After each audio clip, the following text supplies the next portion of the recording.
Here we go. I have one of the best BMW M models that has ever been created. And I also have the underdog, the Cadillac CTSV Blackwing. I'm here at Jerry Seiner, and they do have these cars for sale. Be sure to ask for Chris, and he'll be more than happy to help you guys out. This is a 2017, this is a 2023, but this M4 is a competition and it's a two-door, so there's some advantages for this car. Let's go ahead and drive the Cadillac first because I want to see how this car can set the stage against the BMW. Let's go.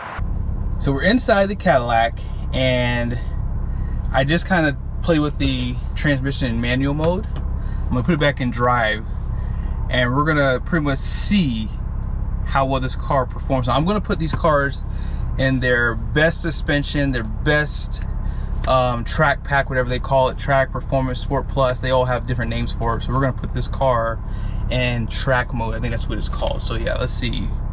They have track mode, but then they have this V mode too. So I don't know. It looks like track mode is a little bit more aggressive though.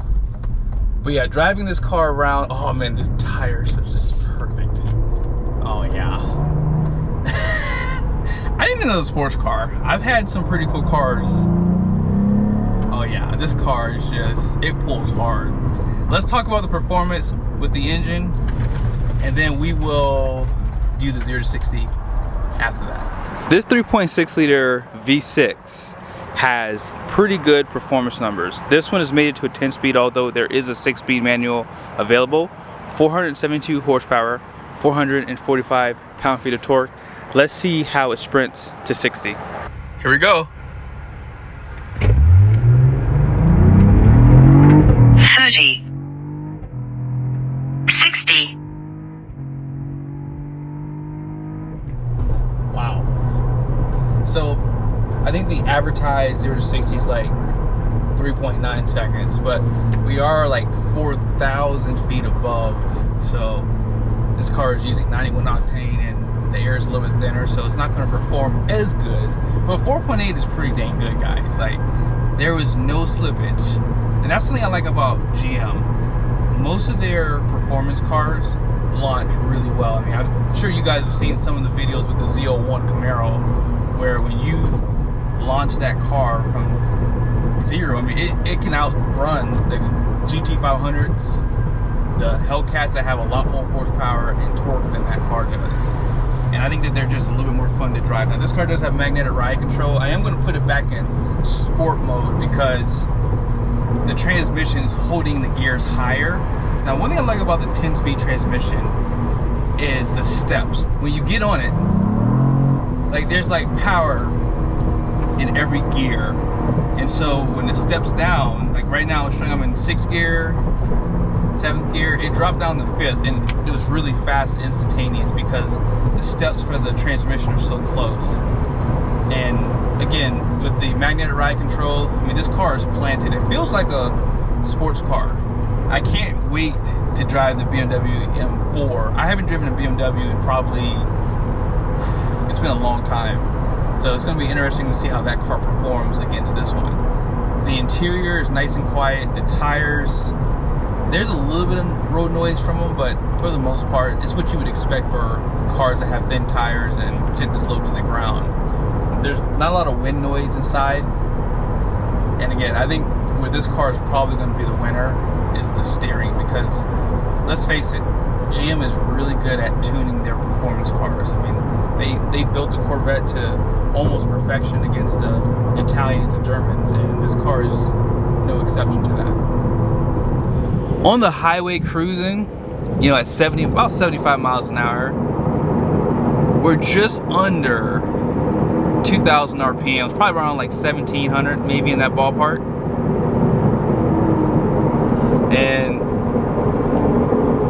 I think that this car, it has a 285 axle ratio out back, and that's because of the 10-speed transmission. Now, obviously, you can get a BMW in a manual. This car does have the option to have the manual. What I'll do is I'll check back in a second to show you guys where we are for fuel economy.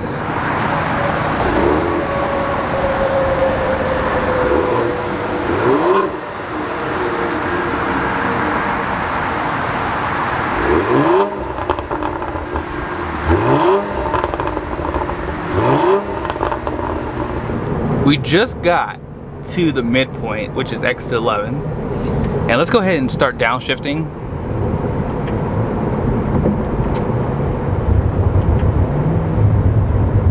I don't know if you guys can hear that burple from the exhaust when you do the downshifts. I love that. Imagine putting an exhaust on this car. Oh man, that would sound good. So now we're in first gear. We're at 21.4 mpg.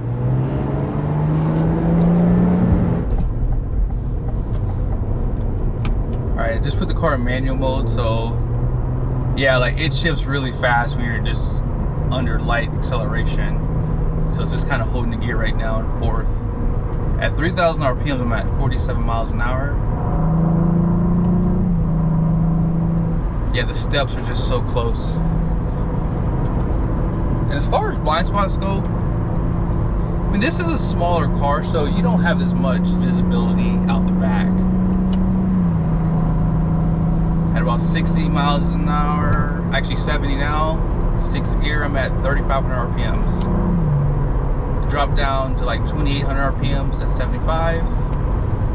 And we're just under 2,000 RPMs in 10th gear. So final drive in these transmissions are so close. I mean, even if it was like a 6-speed, it'd probably be about the same. That axle ratio really sets that RPM for you. It would be nice for manufacturers to give you more choices if you are building it from the factory. But yeah, cruising at this speed at 76 miles an hour, like I would love to go 140 miles an hour in this car to see just how stable it is. I mean, right now, I feel like I'm going too slow. And it's just a really good car. Like, I'm really shocked that this car is still there. Like, even when you turn it, like the magnetic ride control, it doesn't feel like it's squatting on each side. It feels like it's just planted. And that's what makes this car so great. I mean, it has a great design on the outside. The interior is pretty nice. And it's pretty comfortable. I mean, these are 18-way seats, and the bolstering on the sides can tighten you up really nicely, just like that BMW. So we're back at the dealership. We'll pretty much pull off right on the side of this XT4, and we are at 21.4 mpg, 15.3 miles driven, and we average about 47.3 miles an hour. Let's go ahead and jump in the BMW.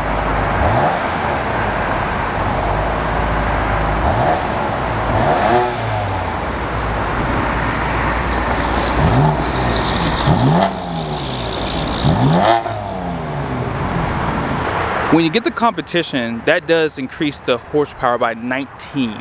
So it goes from 425 to 444, but the torque does not change. It stays at 406 pound-feet of torque.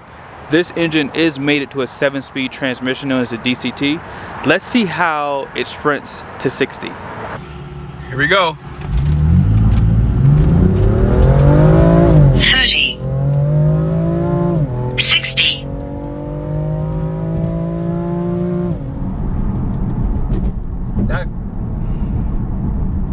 I'm actually shocked by those numbers. 5 seconds? That seemed like it was quicker, but I don't know if you guys noticed. I have this car in all of its sportiest settings. I have it in Sport Plus for performance. I have the suspension locked in, and the steering is nice and tight too. And you can put it in comfort mode, which makes it a little bit looser, but I'm actually shocked by that. 5.25 versus 4.8. Now, the 0 to 30 was 2.64 seconds. 2.64 versus the Cadillac at 2.11. But where this car got beat was the transmission. For some weird reason, I felt like the shifts were like kind of delayed. And I even had the RPMs up too, by the way, because there's a button that you can raise the RPMs.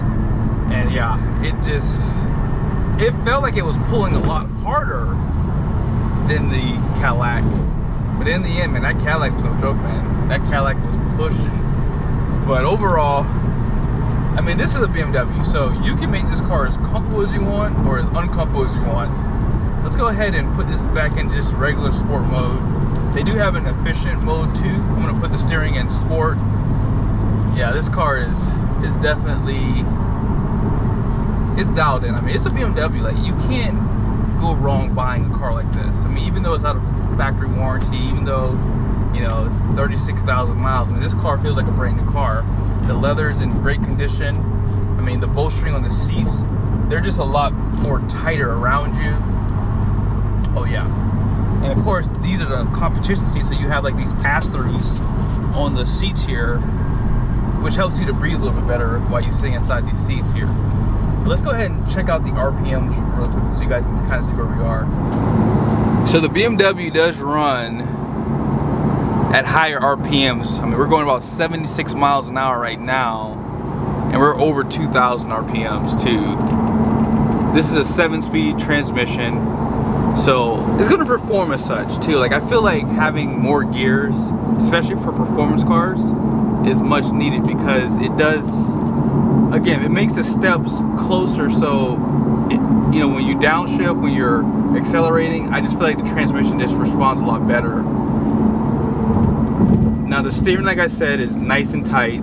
I have the car, I'm gonna put it in comfort mode right now. I have it in sport. Let's put it in comfort mode for the suspension. This car is a lot more stiffer compared to the Cadillac, and I'm in the comfort mode right now, and it's still stiffer. So yeah, the Cadillac definitely does ride better. I think the magnetic ride control is what makes that car just a better all-around performer. But if you want that nameplate, the BMW, you can't go wrong with it, because these cars, they perform well. I mean, like, I think overall this car is going to hold its value a little bit better compared to the Cadillac, so that's something you have to consider too. Here is the MPG for the car, 23.5, averaging about 63 miles an hour. Hopefully you guys can see that. I'm not sure if you guys can or not. Right there, 23.4, and then 62.4, and this is kind of gradually going down. So we're going back the opposite direction now, and let's go ahead and discuss this transmission. I didn't have a chance to show you guys the shifting I just did, but this is a 7-speed. This is not obviously a fair comparison. This transmission was good for 2017.